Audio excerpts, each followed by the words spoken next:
Salut les passionnés, nous voici pour une nouvelle astuce qu'on va voir. Alors, la dernière fois, je vous ai présenté les filtres. Donc aujourd'hui, ça sera l'occasion d'en parler. Mais avant de poursuivre, je vous souhaite la bienvenue sur la chaîne destinée à ceux qui commencent en photographie et aussi ceux qui aiment la photographie.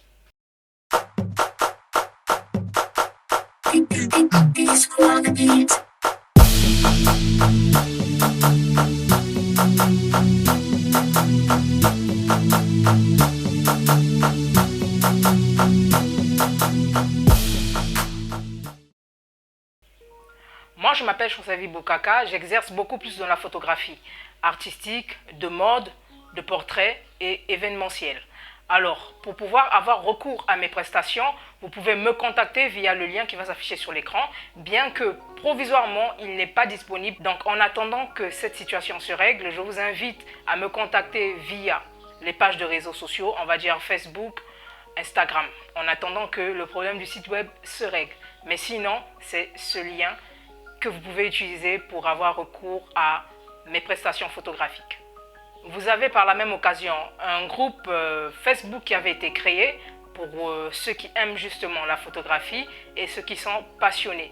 Donc là-bas, on a la possibilité de pouvoir échanger, de pouvoir partager les archives, les documents, enfin, quelconque type de documents que nous avons concernant la photographie. Donc je vous invite vivement à nous rejoindre. Alors, la petite question du jour. En photographie, quel est l'objet qui permet de pouvoir compenser en lumière quand la lumière naturelle n'est pas assez suffisante pour pouvoir effectuer la prise de vue? Et donc, je vous laisse répondre à la question et je vous donnerai la réponse à la fin de ce tutoriel. Sans plus tarder, on va rentrer dans le vif du sujet. Je disais donc qu'aujourd'hui, nous allons parler des filtres. Qu'est-ce que le filtre? Quand on parle de filtre, on pense automatiquement aux filtres qu'on trouve dans notre smartphone pour pouvoir améliorer la qualité de nos photos ou encore des filtres qu'on peut utiliser via les logiciels post-traitement que nous utilisons pour améliorer nos images. Mais là, il ne s'agira pas de ça. Il s'agira des filtres qu'on utilise quand on effectue des prises de vue. Et pour avoir un aperçu, voilà, ce sont des filtres. C'est un sac de filtres que j'ai. Et donc, ça sont des filtres dans des petites nappes qu'on sort. Ouais, quand on veut les utiliser. Voilà, vous les sortez. Ça, c'est un filtre, on va dire ND8. Et après, je vais vous donner des fonctionnalités de ces filtres au fur et à mesure. Donc, c'est des filtres que l'on met, c'est des petits objets, voilà, circulaires, qui s'adaptent à vos objectifs. Donc, que l'on met devant les objectifs selon le diamètre de chaque objectif. Donc, je vais vous montrer. Voilà, ça, c'est un filtre UV que j'ai là, qui était déjà sur mon objectif.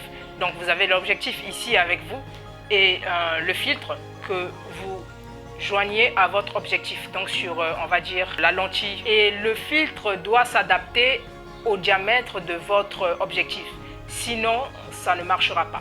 Et après, c'est vrai qu'il y a des bagues d'adaptation, mais l'idéal c'est de prendre, donc quand vous achetez vos filtres, vous regardez bien le diamètre de votre objectif. Donc le diamètre, c'est la taille du cercle, hein, en mathématiques. Donc voilà, vous regardez le diamètre de votre objectif et en ce moment-là, très souvent c'est indiqué tout au bord. Et donc en achetant votre filtre, vous vous rassurez bien si vous avez le bon diamètre pour pouvoir le joindre à votre objectif, à la lentille de votre objectif lors de la prise de vue. Donc voilà, vous avez un aperçu du filtre dont on va parler aujourd'hui. Alors, les filtres servent à quoi? Jadis, lorsqu'on utilisait la photographie argentique, on utilisait couramment les filtres pour pouvoir améliorer la qualité de l'image. Donc, si par exemple, on avait une lumière trop forte à l'extérieur, par exemple un soleil très intense, en ce moment-là, on pouvait utiliser des filtres pour pouvoir atténuer l'éclat de cette lumière extérieure qui était très intense, et afin d'éviter des surexpositions.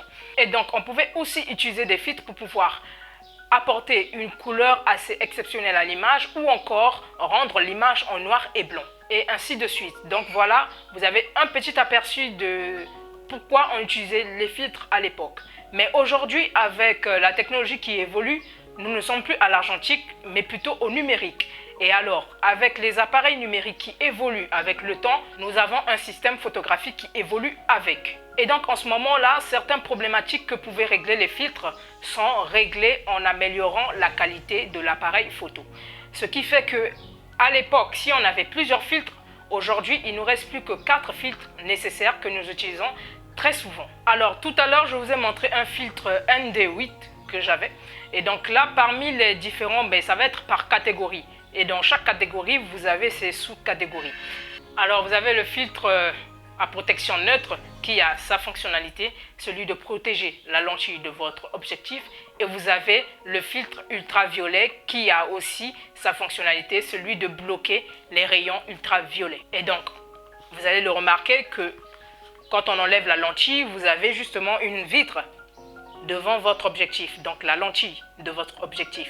Et donc quand on enlève le filtre, cette lentille est exposée. Et donc les filtres neutres consistent à pouvoir protéger, on va dire, la lentille de votre objectif. Mais n'empêche que c'est comme je l'ai dit tout à l'heure, actuellement avec les appareils photo numériques qui évoluent, le problème de l'ultraviolet a été forcément réglé.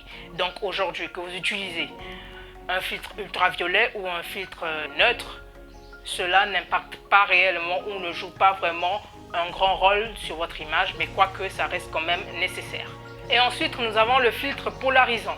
Ce filtre consiste à pouvoir éliminer tous les reflets de lumière que vous photographiez sur vos sujets. Donc par exemple, si vous photographiez quelqu'un derrière une vitre, ou encore si vous photographiez de l'eau, ou si vous photographiez la nature, mais avec une lumière très intense, donc par exemple le soleil est à son zénith, et en ce moment-là vous avez une forte lumière, cela peut éviter, en fait ce filtre-là évite les reflets. Donc s'il y avait de la lumière comme reflet sur le sujet que vous photographiez, ça atténue, donc ça absorbe cette lumière-là pour pouvoir ressortir la véritable couleur du sujet.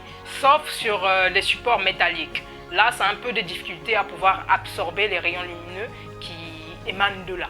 Mais dans l'ensemble, voilà le rôle que joue le filtre polarisant. Donc, très couramment appelé le filtre CPL, vous pouvez l'acheter tout en tenant compte du diamètre, comme je l'ai dit au début, de votre objectif. Et c'est un filtre très intéressant, comme vous pouvez le constater. Il réduit le voile atmosphérique. Alors, qu'est-ce qu'un voile atmosphérique? Le voile atmosphérique est tout simplement les effets que nous pouvons trouver dans la nature. Par exemple, si on effectue des prises de vue en plein brouillard, ou encore, c'est beaucoup plus de brouillard ou bien de la fumée, un truc comme ça. Donc, avec ce filtre-là, il a la possibilité de pouvoir raffiner légèrement, on va dire, le voile atmosphérique qui se dresse devant vous. Alors, nous avons ensuite les filtres à densité neutre. Ces filtres ont pour but de pouvoir assombrir l'image. Et on va dire que ces filtres sont très efficaces lorsque vous effectuez des prises à pose longue. On a vu ce que c'est qu'une prise à pose longue la dernière fois. Donc pour ceux qui n'ont pas une idée de ce que c'est, vous pouvez toujours aller regarder le tutoriel que je propose à ce sujet-là. Et donc si vous effectuez des poses longues, des prises de vue à pose longue, utilisez un filtre à densité neutre. Et donc, comme tout à l'heure, je vous disais que les filtres, c'est par catégorie. Donc, jusqu'à là, nous avons vu la catégorie des filtres à protection neutre, UV, polarisant. Et là, nous sommes sur la catégorie des filtres de densité neutre, couramment appelés les ND. Et donc, dans les ND, les filtres à densité neutre, vous avez aussi des différents sous-catégories. Et donc, parmi ces sous-catégories, vous pouvez trouver des filtres neutres à densité 2, 4 et 8.